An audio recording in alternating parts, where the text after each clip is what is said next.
Bom dia, turma, tudo bem? Desde já, eu já peço desculpas pelo áudio que tem eco, pois estou sozinha na sala, como vocês sabem, eu fico aqui sozinha, gravando para vocês essa videoaula por conta da questão do horário, né, que não conseguimos arrumar para essa semana. Como eu já falei para vocês na nossa última aula, a partir de semana que vem, nós nos encontraremos às quintas e sextas, então eu deixei essa aula gravada para que vocês não ficassem sem aula, né, sem conteúdo nessa semana. E hoje a gente vai falar sobre a concordância verbal. O que é a concordância verbal? Né? É quando a gente pega o sujeito, né, e concorda ele com o verbo em número. O que é esse número? Plural ou singular. E em pessoa, primeira, segunda e terceira pessoa do verbo. Quem são essas pessoas do verbo? São as pessoas que costumam acompanhar. Eu, tu, ele, nós, vós, eles. Então, eu e nós, primeira pessoa, tu e vós, segunda pessoa, ele e eles, terceira pessoa. Tranquilo até aí. E aí, o que acontece? Eles têm, a concordância verbal, ela tem algumas regrinhas específicas. A primeira delas é a regra dos verbos impessoais. Quando a gente vai realizar uma concordância verbal com verbos impessoais, ela sempre vai ficar na terceira pessoa do singular. Por quê? Se o verbo é impessoal, significa que ele não se enquadra em nenhuma das três pessoas do verbo que eu já mostrei para vocês anteriormente, né? Então, que verbos são esses? O fazer, no sentido de tempo passado. O havia, no sentido de existir, como eu já demarquei aqui para vocês. Então, por exemplo, faz 10 anos que eu não te vejo. Independente se a frase, o restante da frase, vai estar no plural ou no singular, o verbo, por ser impessoal, sempre será mantido no singular. Então, faz 10 anos que eu não te vejo, o faz continua no singular. Da mesma forma que a gente tem aqui, havia 3 pessoas esperando na fila. Esse havia continua também no singular, certo? Vamos lá. A segunda regra é sobre o elemento apassivador ser. O que é um elemento apassivador? É um elemento que transforma, tá, o objeto direto, que é quem recebe a ação, no sujeito paciente, que é quem vai produzir uma ação. Esse é o processo de apassivar alguma coisa, é o processo de passar para a voz passiva, tá? Então, vamos lá. Aqui coloquei 2 exemplos. Por quê? Porque quando a gente tiver o elemento ser e esse elemento for responsável por transformar essa frase numa voz passiva, ou seja, por fazer com que o nosso objeto direto seja quem vá praticar essa ação, a frase pode ficar tanto no singular quanto no plural. Então, por exemplo, vende-se apartamento, vendem-se apartamento. A gente não consegue saber aqui quem é o sujeito. Então, a gente toma como sujeito o nosso objeto direto. Se a gente toma como sujeito o nosso objeto direto, né, esse ser transforma o objeto direto em quem vai praticar a nossa ação de vender este apartamento.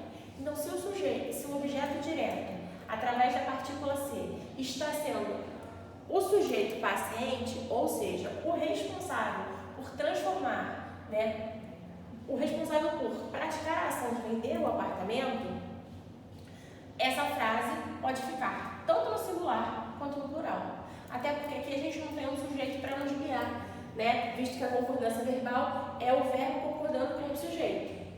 Se aqui o nosso sujeito paciente é esse objeto direto, então aqui você pode realizar uma dupla concordância, tanto com o plural quanto com o singular. E isso nos leva até a próxima parte, em que a gente vai ter de novo,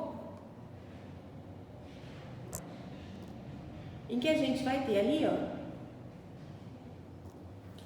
a partícula C agora com índice de indeterminação do sujeito. A partícula C, ela tem 2 funções. A partícula C tem 2 funções quando a gente fala de concordância e quando a gente fala de língua portuguesa. Uma delas é transformar a voz ativa do verbo, né, em voz passiva, que foi a que eu expliquei no exemplo anterior. A outra dela é de indeterminado sujeito. Porque, por exemplo, quando eu digo vende-se um apartamento, não é possível da gente saber quem é que está vendendo. A gente sabe que aquele apartamento será vendido por alguém, mas quem está vendendo? Não sabemos. Essa é a função da partícula ser, tá? Na língua portuguesa de forma geral. Então, quando nós trabalharmos com a partícula ser seguida de um verbo intransitivo ou de um verbo transitivo indireto, Pausa. Verbo intransitivo é aquele verbo que não precisa de complemento. Quando eu digo, a professora saiu, eu posso não saber de onde ela saiu, mas eu sei que ela saiu de algum lugar. Então, eu não preciso de um complemento para que o verbo sair faça sentido. Então, verbos que não precisam de complemento são verbos intransitivos. Agora, os verbos que necessitam de um complemento são os verbos transitivos. E esses transitivos, eles podem estar diretamente ligados ao seu complemento ou indiretamente ligados ao seu complemento. Quando ele está indiretamente ligado ao seu complemento, ou seja, quando ele está ligado ao seu complemento por uma preposição, a gente chama esse verbo de verbo transitivo indireto. Então, quando nós tivermos a partícula ser acompanhando um verbo intransitivo ou um verbo transitivo indireto, que é aquele verbo que vai estar ligado ao seu complemento por uma preposição, nós vamos manter o verbo na terceira pessoa do singular, ou seja, ele poderá ser acompanhado pelo pronome ele. Então vamos lá, precisa-se de funcionário. Quem precisa, precisa de alguma coisa. Então a gente já sabe que o verbo precisar é um verbo transitivo indireto, porque ele necessita de um complemento e esse complemento necessita de uma preposição.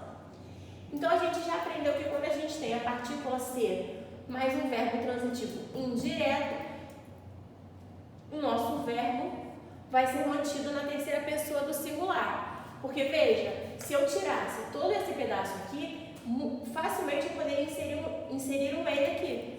Ele precisa de funcionários. Se eu tirasse a partícula ser, eu poderia simplesmente deixar a frase dessa forma, certo? Bem fácil, até aqui bem tranquilo. E aí vamos falar sobre a concordância verbal com as seguintes expressões: a maioria, a maior parte de, a metade, tá?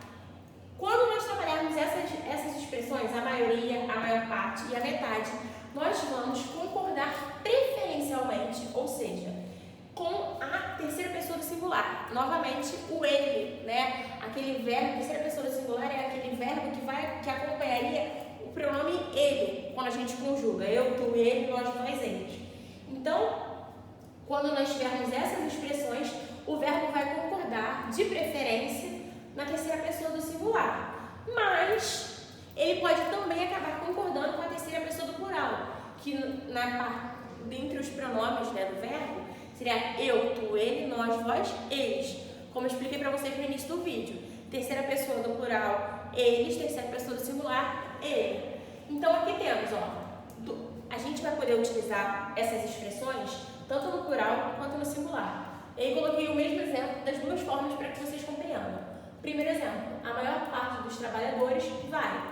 Ou seja, temos um verbo aqui no singular, né? Concordando com a maior parte. Uma das expressões que está aqui. E aqui temos a mesma expressão na versão do plural, porque quando nós temos essas expressões, nós podemos concordar tanto com o plural quanto com o singular.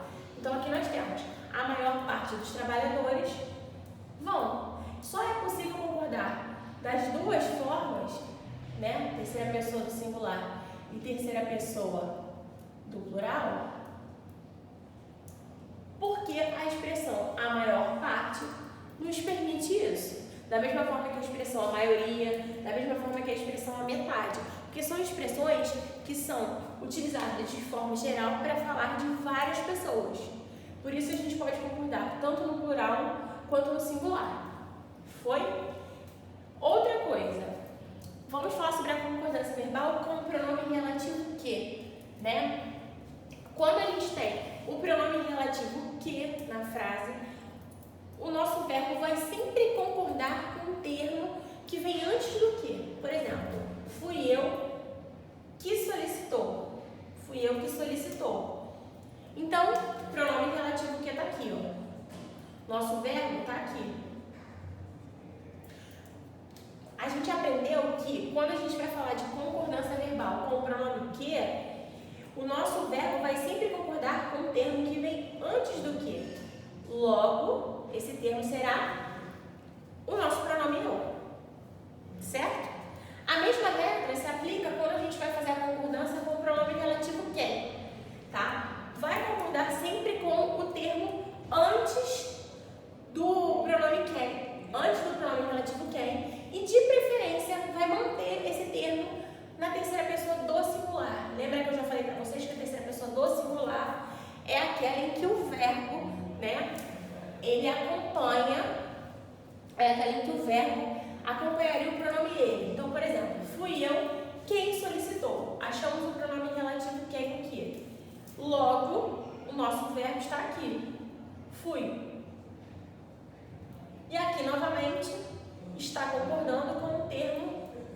está antecedendo o quê?